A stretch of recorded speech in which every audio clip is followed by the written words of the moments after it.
Assalamualaikum warahmatullahi wabarakatuh. Selamat pagi semuanya, siswa dan siswi, khusus peserta latihan dasar kepemimpinan siswa masa bakti tahun 2020-2021. Mudah-mudahan pada pertemuan kali ini kalian dalam keadaan sehat walafiat. Baik, sebelum ke materi Bapak yang manakan mengenai paradigma di masa pandemi ini atau paradigma dalam proses daring ini. Sebelumnya perkenalkan, di sini ada nama Bapak Eka Layarpan Pamuji, karir mulai dari sales, guru honor, pembina OSIS ya di tahun 2011 sampai dengan koordinator kesiswaan mulai dari 2017 sampai sekarang. Moto Bapak, sukses memang sulit tapi jauh lebih sulit jika kita tidak pernah sukses. Baik, kita lanjutkan. Nah, apa yang dimaksud dengan pengertian paradigma? Nah, paradigma menurut adalah cara orang melihat dari diri mereka sendiri di lingkungan yang mempengaruhi pemikiran atau kognitif, sikap atau afektif, dan perilaku atau konatif. Nah, jadi maksudnya di sini apa? Jadi paradigma di sini adalah lingkungan yang mempengaruhi pemikiran. Pemikiran itu bentuknya apa? Yaitu pengetahuan. Sikap, yaitu tindakan kita, action kita. Sedangkan perilaku adalah bagaimana kita mewujudkan sikap kita sehingga kita melakukan ada pergerakan dalam sikap, apakah itu baik positif maupun negatif. Nah, paradigma juga dapat berarti seperangkat asumsi atau anggapan, konsep, nilai-nilai, artinya sesuatu hal yang pantas maupun tidak pantas, atau patokan-patokan dan dasar-dasar, dan praktek yang diterapkan dalam memandang realitas dalam sebuah komunitas yang sama, khususnya disiplin intelektual. Nah, paradigma itu sendiri berasal dari Inggris pada abad pertengahan yang merupakan kata pinjaman dari bahasa Latin pada tahun 1483 yang berarti bahwa paradigma model atau pola atau pada Yunani yang berarti mendampingkan atau para atau saude. Nah, intinya dari paradigma di sini adalah bagaimana cara pandang kalian didasari oleh adanya sebuah pengetahuan, pemikiran, sikap, afektif, dan perilaku kognitif. Kita lanjut. Nah, di era digitalisasi ini banyak model-model pembelajaran, misalnya aplikasi Google Classroom, Google Form, atau mungkin Zoom, Google Meet. Nah, itu adalah bagian dari contoh bentuk wujud dari kognitif, pengetahuan seseorang yang dari model pembelajaran yang konvensional yang tatap muka secara langsung menjadi tatap muka secara tidak langsung atau daring, atau istilah lainnya adalah dalam jaringan. Contohnya itu Google Zoom, Google Meet, dan sebagainya. Nah, dengan adanya perubahan sosial yang disebabkan oleh COVID-19 ini, sehingga manusia itu sendiri berpikir bagaimana caranya agar terhindar atau memutus mata rantai COVID-19 ini, sehingga wujud nyatanya sikap kita sebagai manusia ya didasari oleh kognitif dari pengetahuan, sehingga wujud dalam proses game kita beransur berubah dari tadi secara konvensional atau secara tatap muka langsung ya, sekarang secara tidak langsung atau daring dalam jaringan. Nah, ini ada gambar mengenai perubahan paradigma di bidang pengetahuan di era digitalisasi. Ya, dulu guru untuk mewujudkan atau membuat sebuah karya berupa buku itu sangat sulit, ya, karena memiliki berbagai macam batasan-batasan. Nah, karena di era digitalisasi ini, jadi guru bisa berkarya lebih cepat karena dibantu oleh yang namanya pengetahuan di era digitalisasi. Ini contoh konkret dari pemikiran kognitif dan afektif. Ya, di sini sudah ada nama Bapak ya, nama penulis. Jadi sebelum Bapak menjadi seorang penulis, tentunya Bapak harus mengikuti kegiatan-kegiatan yang sifatnya bentuknya pengetahuan di bidang karya tulis. Ya, jadi waktu itu Bapak mengikuti kegiatan menulis secara daring ya, dalam jaringan di WA, WhatsApp, melalui informasi di Facebook selama 3 bulan. Nah, dengan mempelajari tentang dunia penulis ya, dunia tulisan, alhamdulillah selama 3 bulan itu Bapak sudah membuat karya buku antologi. Ini antologi adalah buku secara bersama-sama, keroyokan itu. Ini dampak dari paradigma dibangun di era digitalisasi. Ini buku kedua Bapak. Sedangkan buku yang pertama di sini adalah judulnya The Meaning Through a Story, berbagi kisah menggugah jiwa ya. Ini sudah ada nama Bapak. Nah, ini wujud nyata dari adanya pergeseran nilai-nilai, adanya pergeseran pengetahuan dan sikap ya dalam hal pengetahuan di era digitalisasi. Nah, kalau seorang guru ya harus berubah karena sesuai dengan dinamika yang ada. Nah, begitu juga dengan siswa juga harus berubah dalam hal berpikir dan berperilaku maupun sikap ya, karena tanpa perilaku dan sikap maka kita ketinggalan di era digitalisasi ini. Nah, ini contoh konkret dari dua perubahan paradigma di bidang pengetahuan di era digitalisasi. Nah, bagaimana cara merubah paradigma? Ya.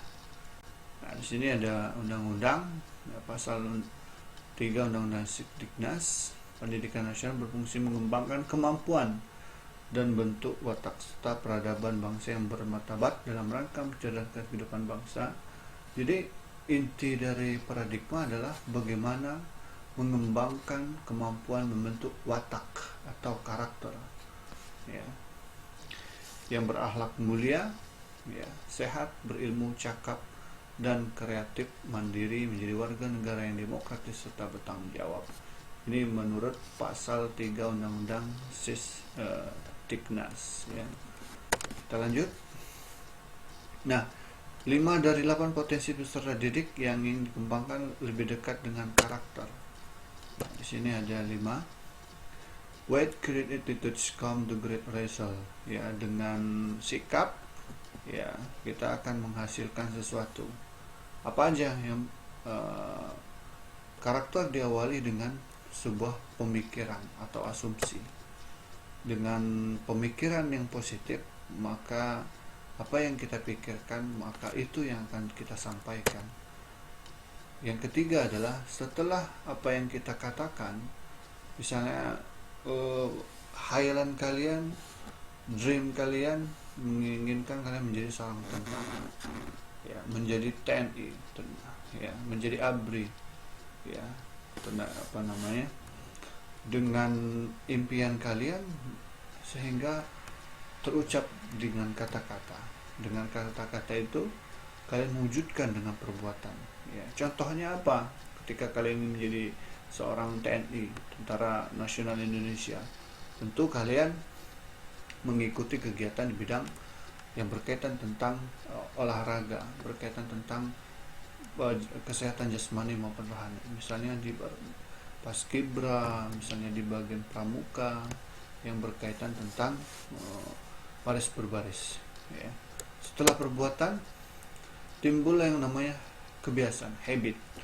Ya, setelah kalian suka berolahraga, bermain bola, atau mungkin bermain kegiatan paskibra, ya, perbuatannya sehingga menjadi kebiasaan. Apa kebiasaan yang dilakukan oleh seorang paskibra? Yaitu disiplin dan bertanggung jawab. Nah, dengan adanya habit itu tadi, maka akan menghasilkan yang namanya sebuah karakter. Ya, karakter inilah yang akan menghantar seorang individu, ya, berhasil atau tidaknya. Karena karakter ini sifatnya konsisten. Ia tumbuh secara sadar maupun tidak sadar karena sudah terbentuk oleh yang namanya pemikiran, perkataan, perbuatan, kebiasaan, dan karakter. Karakter inilah istilahnya buah manis dari apa yang kalian pikirkan dan apa yang kalian lakukan dalam kehidupan sehari-hari. Nah, itu mengenai langkah-langkah dalam menumbuh kembangkan seorang individu menjadi manusia yang berkarakter. Lanjut, ya. Tentunya setiap manusia yang berkarakter atau setiap individu pasti memiliki yang namanya masalah, ya. Setiap masalah ada solusinya, hanya jika kita mau berubah sikap kita untuk naik ke menuju sukses yang kita cita-citakan, yang benar-benar kita butuhkan untuk melangkah lebih jauh, tinggal sedikit lagi. Ini adalah kata-kata mutiara yang bukan hanya sekedar kalimat, ya, atau slogan, tetapi ini adalah wujud dari sebuah literasi yang sudah dilakukan dalam kehidupan sehari-hari. Ya, ini ada gambar White Houston dan Oprah.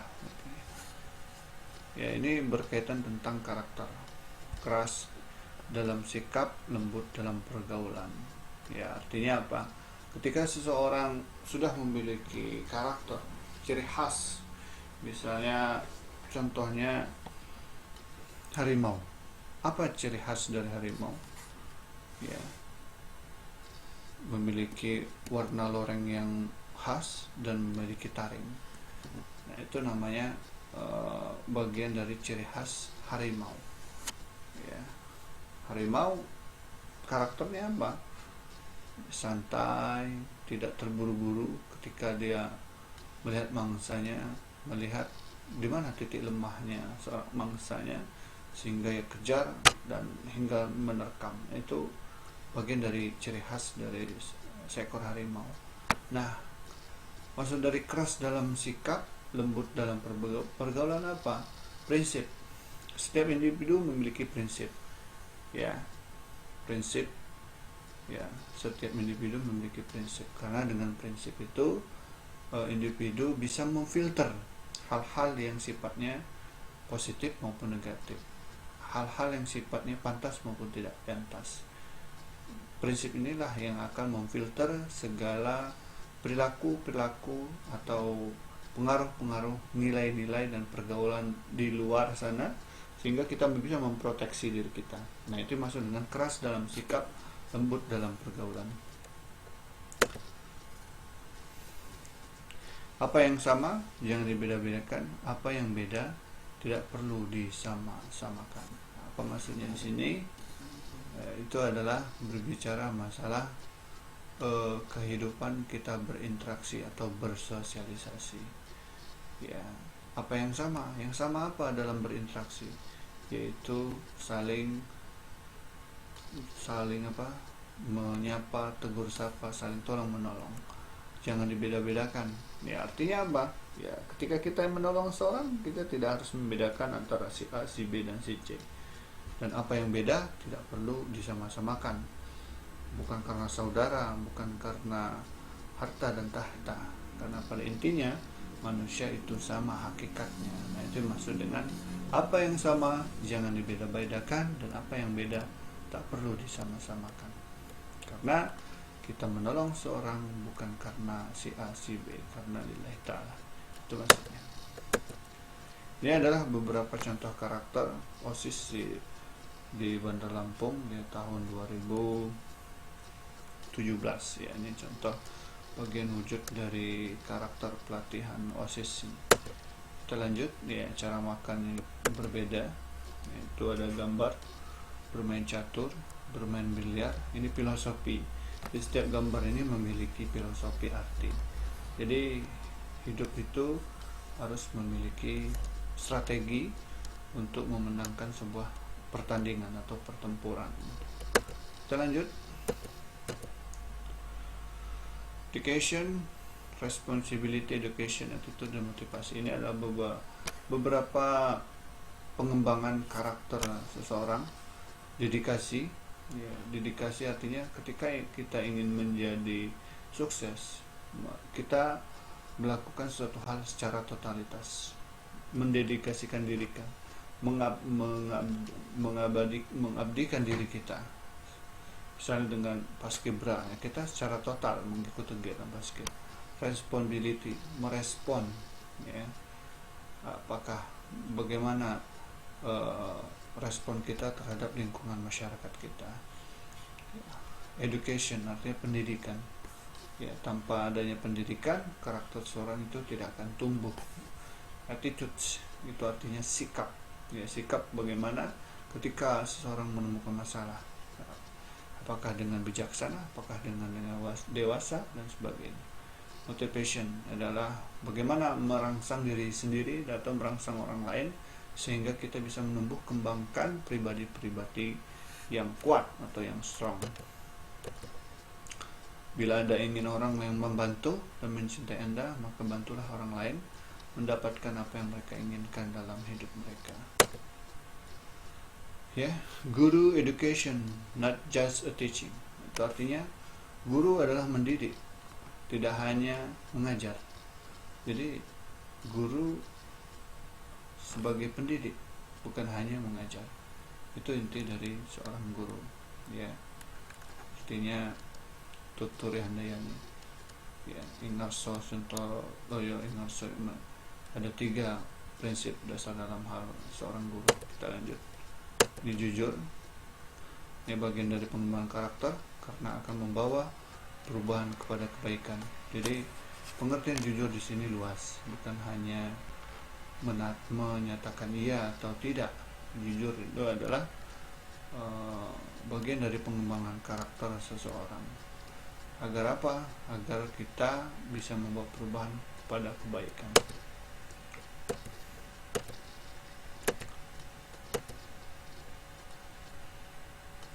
Kekuatan diri adalah kegigihan dan ketawakalan. Ini adalah hal yang perlu dilakukan dalam kekuatan seseorang, yaitu kekuatan diri adalah kegigihan dalam ketawakalan. Luruskan niat, sempurnakan ikhtiar dan pasrah kepada Allah Subhanahu wa taala. Dan yang terakhir adalah tidak ada yang tidak mungkin. Jangan pernah menyerah meskipun engkau lelah. Ini adalah kata yang sangat bijak.